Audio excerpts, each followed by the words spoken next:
We are live on Proline TV for the Our Football Network, talking Washington Commanders as we get set for training camp 2025, the preseason, and of course, the kickoff of the regular season is just around the corner. So let's get started with Washington Commanders talk. David Harrison joining us from Locked On Commanders podcast. How's it going, David? Oh, I'm doing good, man. How are you? Good. This is a great time of year for us NFL fans, so we're all psyched, ready for this. And I'm sure Washington Commander fans after last season just can't wait for this season to get underway. There's only one more step to go after last season, and that's the Super Bowl. And after the acquisition of the franchise quarterback, Jaden Daniels, this must be the most excited that the fans have probably been in quite a long time to start a season.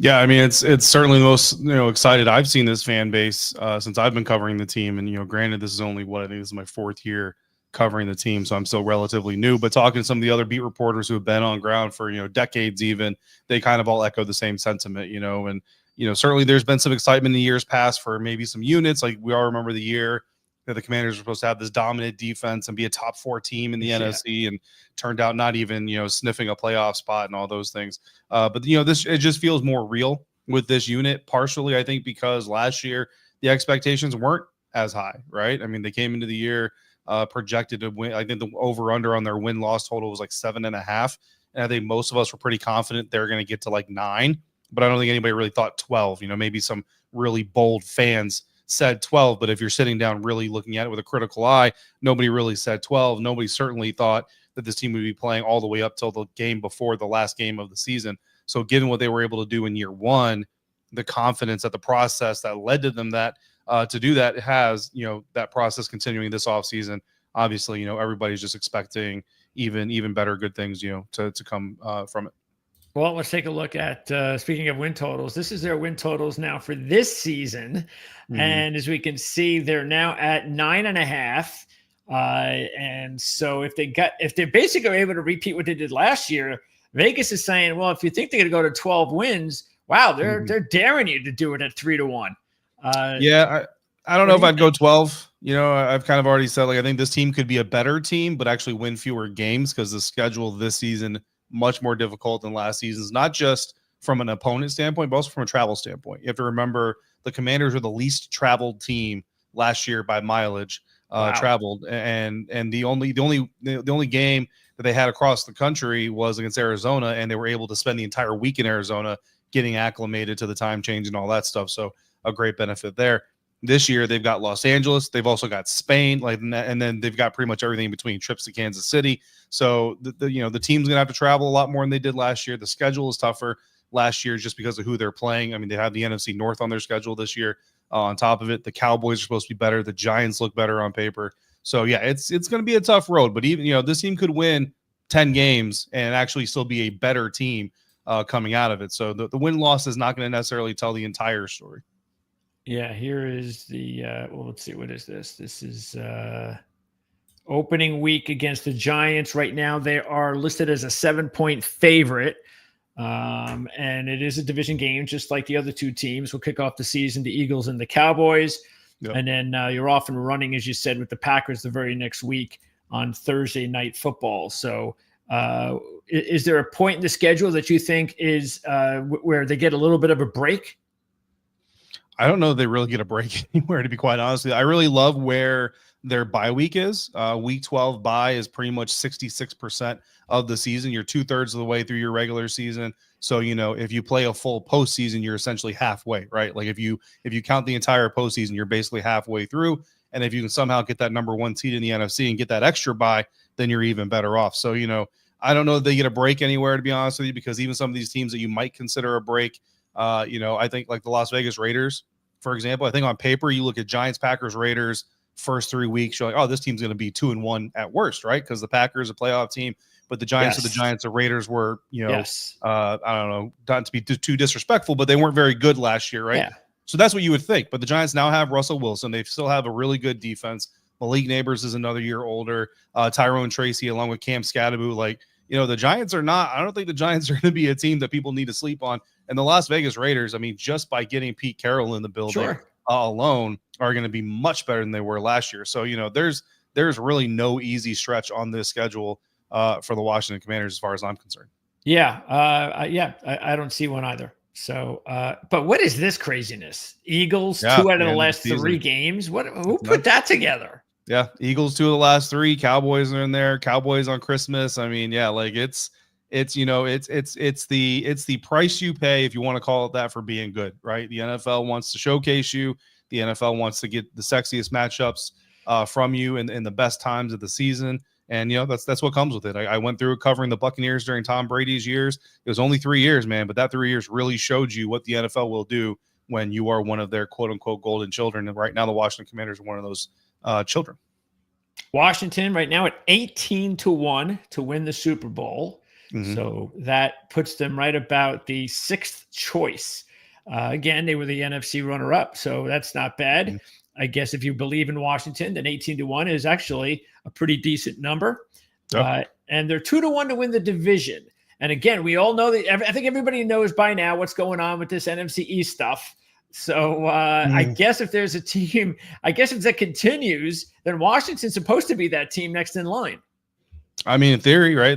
Certainly the Dallas Cowboys would like to say that they have, a hand in that with Dak Prescott being healthy. Sure. and George Pickens in the fold. And, Yep. Javonte Williams maybe leading a better rush offense this year than they've had in the recent past. But yeah, man, at the NFC East, I mean, look, the Eagles are the best team on paper. They're the division champs coming out of the Super Bowl champs. So, until the Eagles get toppled by somebody they're not supposed to get toppled by, you kind of have to keep them up there. But, losing your offensive coordinator is not nothing, but I agree. really if you look at unit to unit, the strength of that team was their defense anyway.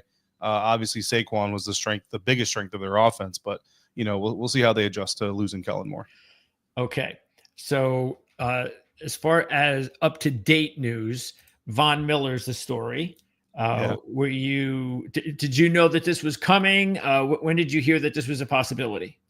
Yeah, no, I mean, I didn't have like a phone call an hour before or anything like that was happening. But Von is someone that we've talked about, throughout the offseason. Obviously Trey Hendrickson was the hot topic on Edge once, Myles Garrett caved and signed his extension, committing to, the lack of excellence in Cleveland. TJ Watt was an interesting name that people wanted to talk about here and there. I don't know that there was ever any real smoke around that. But then, Von Miller, Zadarius Smith were kind of the 2 free agent names out there. That's, if you can't trade for Trey and if the Steelers aren't trading TJ, then, one of those 2 guys is probably the guy you go out there and get. Personally, Zadarius Smith, like just in a vacuum, looked like the better option to me. But, Adam Peters has a history with Von Miller from their days in Denver, certainly knows him and knows if he's a Commanders player, where he can fit, how he can fit. And most of all, I think, is he going to accept his role, right? Because that's something that Dante Fowler Jr., who's back with Dallas this season, after playing with Washington last season, had a problem with. Like, he played his role. He played it really well, led the team in sacks because of it, but he wanted, more attention. He wanted more credit. He wanted more recognition. But the bottom line is he was a rotational pass rusher, a situational pass rusher. And the scheme really was kind of opened up and designed to get him free to maximize his athleticism. Doesn't mean he didn't do a good job of leveraging it, right? But it's kind of like, when you're the Steve Kerr on the MJ Bulls, like, you're not going to be the superstar, right? Like MJ and Pippen and those guys are going to get the accolades before you do. And that should be okay. Dante didn't really see it that way. Von Miller, you expect, considering, what he's basically been doing, his career trajectory, even with Buffalo, he's probably going to be okay with that role and do it to the best of his ability. And if he can do that, if he can bring 6, 7, sacks, I think you're happy. If you can get anything more than that, you're through the roof. Is there right now a weakness on the team that you foresee as a potential problem with their quest for a Super Bowl appearance?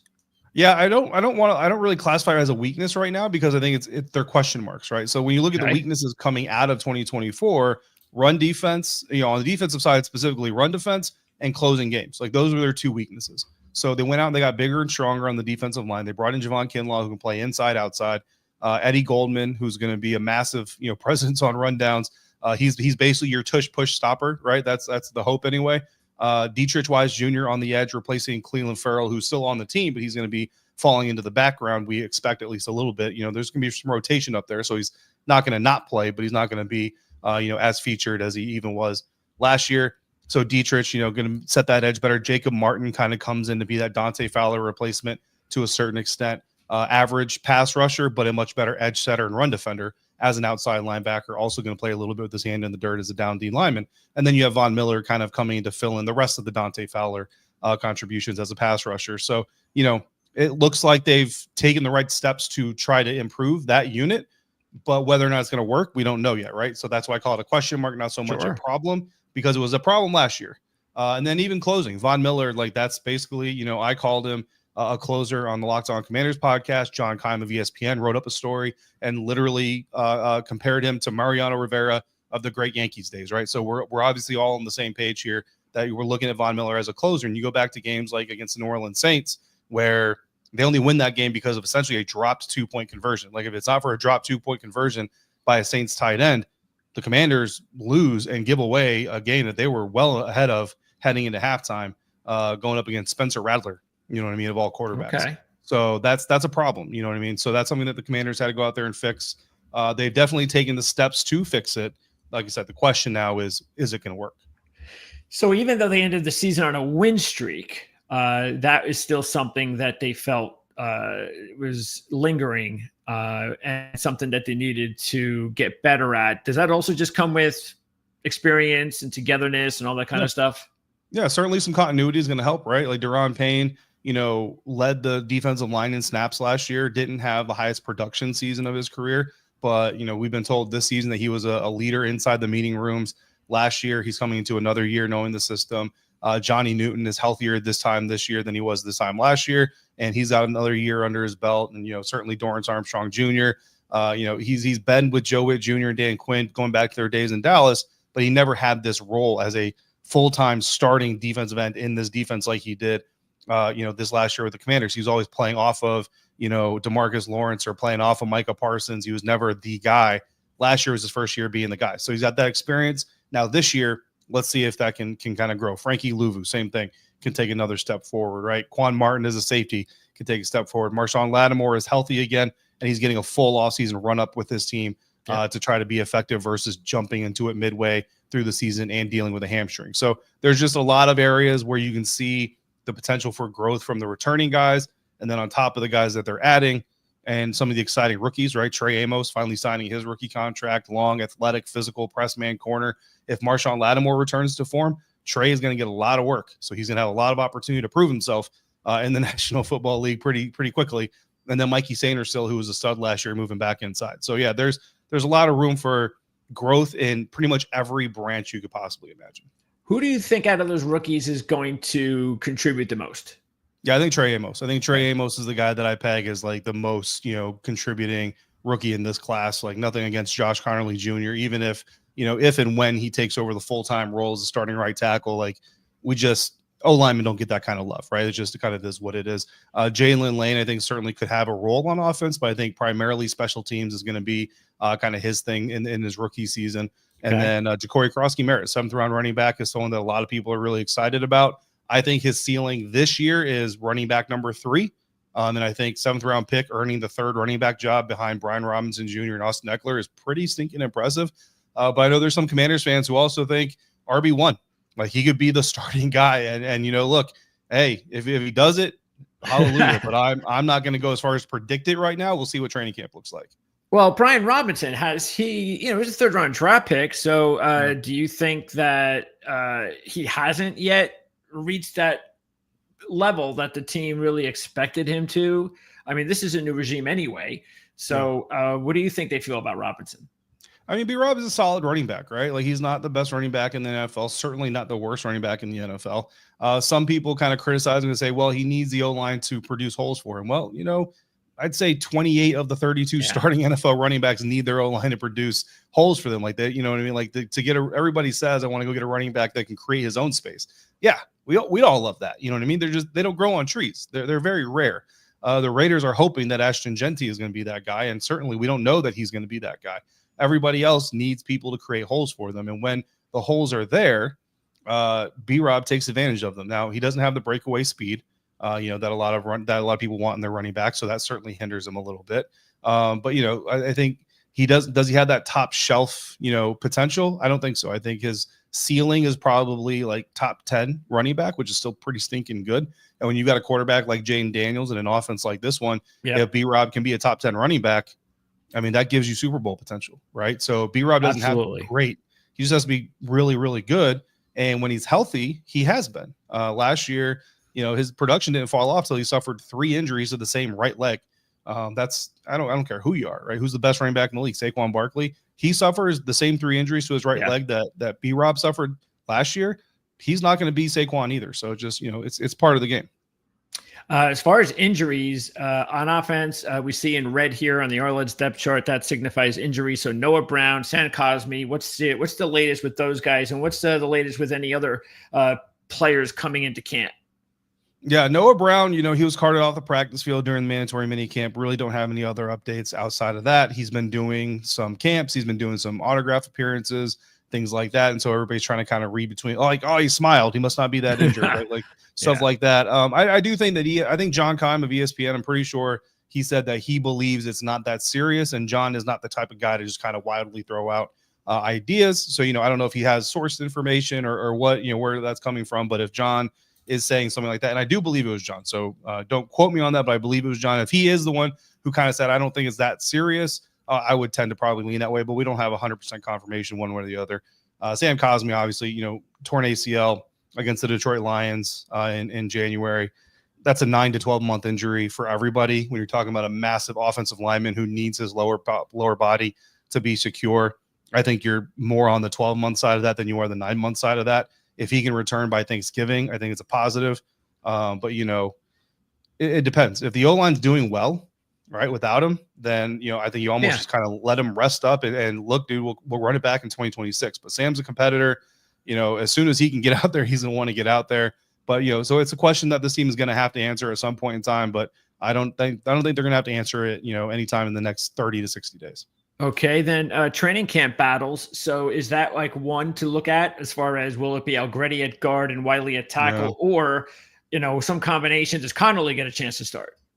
So, the offensive line, like a lot of us have questions about it. Honestly, I think the starting offensive line is pretty much set, at least set in my expectation, right? Laramie Tunsil's your left tackle. Brandon Coleman has been getting left guard reps at OTA's mandatory minicamp. I think that's where he's going to land. Tyler Biadasz is your center. Nick Allegretti's been the right guard. Again, up to now. And the right tackle has been rotating between Andrew Wiley and Josh Connerly Jr., which is exactly what the team did with Cornelius Lucas and Brandon Coleman last year. And until Brandon Coleman was ready to fully take the reins, they continue to rotate between the veteran and the rookie. So I think they're going to do the same thing with Wiley and Connerly. And Connerly is not going to be rushed into being the full-time guy until he's ready to be the full-time guy, first-round pick or not. So I think that really that's kind of your unit. Okay. And then I think the battles really are kind of on that second level, right? Like Nate Herbig, I think is going to be a primary interior offensive lineman backup, but I think he could also take over the number 2 center job from Michael Dieter. Trent Scott has guard tackle versatility. Andrew Wiley has guard tackle versatility. So I think that's kind of really where the sorting comes in. And then you have some interesting prospects like Timothy McKay, who injured his pec during the draft process, but he's a very talented prospect. So, are they going to be able to get him healthy enough to keep him on the roster? Is he going to be a pup guy? Like, what's going to happen there? So there's some interesting stuff there. But to me, I honestly think that the first 5 are pretty much set. If you want to call it first 5 or 6, because that rotation at right tackle, I think it's pretty much set, to be honest with you. And is that also the rest of the training camp as far as battles are concerned, key spots? Do you think most of the spots are set? I think for the most part, yeah. Like Luke McCaffrey's taking a step forward, it looks like, in the early process. So, could he, I don't know that he would challenge Noah Brown for like pure number 3 reps if Noah's, healthy, things like that. But I think that his ability to be effective when he is on the field certainly could be there. That running back, the backup running back situation. I mean, they've got a log jam, behind. Again, I think B-Rob and Austin are 1 and 2. But after that, you got Jeremy McNichols, who was the 3 last year. Chris Rodriguez Jr., who was the 4 last year, who jumped up to 3 at certain times. Back and forth from the practice squad. Michael Wiley was an undrafted free agent. He's got some potential and another opportunity. Demetric Felton has looked really good in the OTAs. And then Ja'Cory Krosky-Merritt is the guy that everybody's excited for. So if you told me any of those 5 guys was RB3 outside of probably Wiley or Felton, so if you tell me McNichols, Krosky-Merritt, or Rodriguez is RB3, you're not going to surprise me with any of them. The question is, who's it going to be? And given the injuries that they went through with that position last year, is there a possibility this team keeps 4 running backs on the active roster to start the season? And that's the same thing on defense. No big camp battles. The spots Yeah, are there. I think, a lot of people look at the battle in front 7. I don't really know that there's battles. It's just finding who fits in the right looks, right? Like, who's our third down rush package rotate? Like, who's our, what's our third down rush, pass rush package? What's that look like? What's our third and short run defense package looks like? And it's going to look like, oh, well, this guy's getting first team reps. This guy's getting second team reps. But, Joe Wade Jr. told us last year, he doesn't have 11 starters. He's got like 16 or 17 starters. It's just who's on the field at a given time based on the situation, the circumstances. And I think it's going to be very similar. I think that you're going to have the opportunity to get more 3 linebacker sets. Jordan McGee is healthy this year, or at least right now. And last year they were installing 3 linebacker sets before he got injured. So I think you're going to get more of that.